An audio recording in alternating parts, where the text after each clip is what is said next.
Gracias, gracias, presidente y colegas. Estamos cumpliendo 2 años de este gobierno y muy vinculado a lo anterior. Vamos a discutir en breve la ley del presupuesto. Y escuchamos en estos días una serie de declaraciones sobre los logros del gobierno y creo que es oportuno hacer un análisis de dónde estamos. El presidente de la República decía en su campaña que íbamos a estar mejor, que la gente iba a tener dinero en su bolsillo, y solamente mirando los datos de la encuesta, el índice de confianza del consumidor, vemos que hoy esa no es la realidad. Pero me voy a referir a algunos puntos que considero preocupantes y que no se están discutiendo debidamente y que en algún momento van a generar un impacto sumamente serio en la vida de las personas. El gobierno nos habla como un logro importante de la reducción del déficit, y no voy a decir que no es importante tener un presupuesto equilibrado. Nos habla de que bajó de un 4,1 a 2,6. Ahora, acá hay que tener en cuenta que esto se debe fundamentalmente a dos cuestiones. En primer lugar, ha habido una recaudación atípica, que digo atípica porque se recaudó más, se mejoró la recaudación, pero en algún momento esto va a volver a sus niveles habituales. Es decir, no tenemos que esperar que manteniendo la presión tributaria, manteniendo el esquema tributario actual, que es sumamente regresivo, que perjudica más o pone un mayor peso en las personas más necesitadas, no podemos esperar que esto cambie sustancialmente. Y lo otro es Itaipú. Recursos de Itaipú que fueron negociados a costa de otros derechos realmente importantes, a costa de nuestros intereses estratégicos en materia energética, que ya no van a estar. Tenemos para unos 2 años más, y después ya no. Esos recursos van a desaparecer. Así que esta reducción del déficit es absolutamente irreal y no es consecuente con nuestra realidad. Otra situación es que seguimos manteniendo una deuda, un índice de deuda externa de más del 40% sobre el Producto Interno Bruto. Eso es totalmente. Fíjense que el año pasado pagábamos en intereses y amortización 870 millones de dólares, este año 1.192. Y eso probablemente va a ir creciendo. Y a costa de que esto también, a costa de que se reduce la inversión. Tenemos 57% solamente en salarios y pensiones del gasto público, solamente en pensiones, y esto impacta en una inversión, en la reducción de las inversiones en casi un 1%. O sea, estamos básicamente gastando en gastos rígidos, porque este 54% es solamente salario y pensiones entre paréntesis, que es algo que está en la agenda del gobierno, pero hasta ahora no nos envían nada, y 0,8% de inversión. En materia de inversión también nos dijeron que íbamos a recibir una cantidad importante de inversiones extranjeras directas.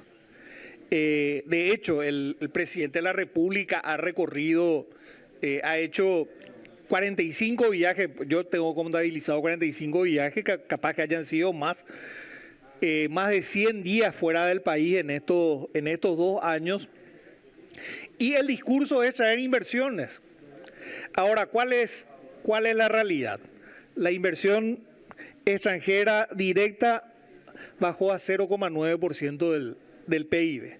O sea, si uno de los objetivos centrales del presidente, que lleva a un aumento de viáticos importantes es generar, por la justificación del presidente que está abriendo Paraguay al mundo, esa historia del gigante que se levanta, del triángulo estratégico, Taiwán, Washington,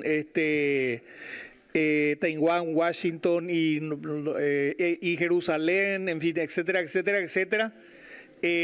Una cantidad de concesiones que no entendemos. Ahora el senador Nakayama y Madiero pidió un informe sobre este acuerdo que se firmó, que básicamente ese acuerdo, por lo que yo leí, básicamente significa esto: aquellos solicitantes de asilo que sean rechazados en Estados Unidos se les va a dar la opción de que vengan a Paraguay. Ahora, el refugio político está básicamente regulado en convenciones internacionales. Si en Estados Unidos un solicitante de refugio político no cumple con las condiciones que son necesarias para que se le otorgue ese refugio, ¿por qué razón habría de cumplir acá en Paraguay? Esa es la primera pregunta que yo le haría al ministro. Y también la segunda pregunta que le haría es por qué dicen que ese convenio no va a venir por el Parlamento. Claro que tiene que venir por el Parlamento ese convenio, y yo adelanto que respaldo la figura del refugio político, el derecho que tienen aquellas personas que tienen algún tipo de, ya sea por razones humanitarias o porque sufren de persecución de cualquier tipo, tienen derecho a ser recibidas en otro país. Y voy a hacer acá una salvedad. Nuestro país es un país no solamente con una historia importante en materia de asilo y refugio, sino en el presente. En el presente nuestro país es un modelo. Hay un montón de venezolanos, hay centenares de venezolanos que tienen ese estatus en Paraguay. Y Paraguay es un país de migrantes, de países asiáticos, países inclusive países africanos, países europeos. Paraguay siempre ha acogido a los migrantes de una manera importante, así que no veo la necesidad de cambiar. Ahora, sí yo me pregunto, porque cuando se negocian estos acuerdos se tienen en consideración también los intereses de nuestro país, que yo sí pregunto qué negoció el gobierno a cambio. ¿En qué, por ejemplo, va a favorecer este acuerdo a los migrantes paraguayos en Estados Unidos? Que hay que decir que decenas de miles o más de nuestros compatriotas también han sido acogidos con toda la solidaridad en los Estados Unidos, por lo menos en el pasado. Pero en este momento en que se endurecen las condiciones en Estados Unidos, habría que ver si nuestro gobierno se está preocupando por esos extranjeros. Y acá vuelvo a lo siguiente: mientras el presidente gasta mucho dinero en viajes internacionales, supuestamente para captar inversión extranjera, y la inversión extranjera se reduce en Paraguay, la única inversión desde el extranjero que podemos contabilizar y que es relevante es la de los paraguayos que viven en el exterior. Los paraguayos a los que los amigotes del presidente en España, por ejemplo, quieren expulsar. Por eso, mucho énfasis en este tema: qué se negoció a cambio con Estados Unidos en ese acuerdo. Porque Paraguay no tiene que negociar nada para ser un país de destino de migrantes. Hemos recibido migrantes y hemos otorgado refugios en muchísimas ocasiones, y no tienen que esperar, no tienen que ser detenidos ni nada antes de recibir ese beneficio. Pocas palabras, bueno, y voy a terminar con esto. La inversión también impacta en salud. Tenemos una inversión del 10% menos en medicamentos. El plan Sumar, que es uno de los planes emblemáticos del gobierno, un 27% menos. Y mientras el salario en los últimos 10 años subió un 39%, el costo de los alimentos subió en un 83%.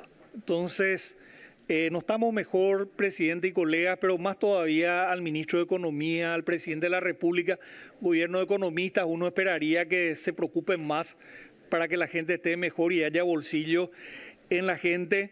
y se preocuparía menos en destruir. Lo que hicieron ayer con Prieto es solamente afán de destrucción. Leí el informe del interventor y no encontré un solo hecho que se pueda definir como hecho de corrupción. Solamente motivaciones políticas, partidarias, electorales, que finalmente van a terminar perjudicar al pueblo esteño, así como nos hemos visto perjudicados en Asunción y así como este gobierno está perjudicando al resto del país que no llega a fin de mes. Muchas gracias.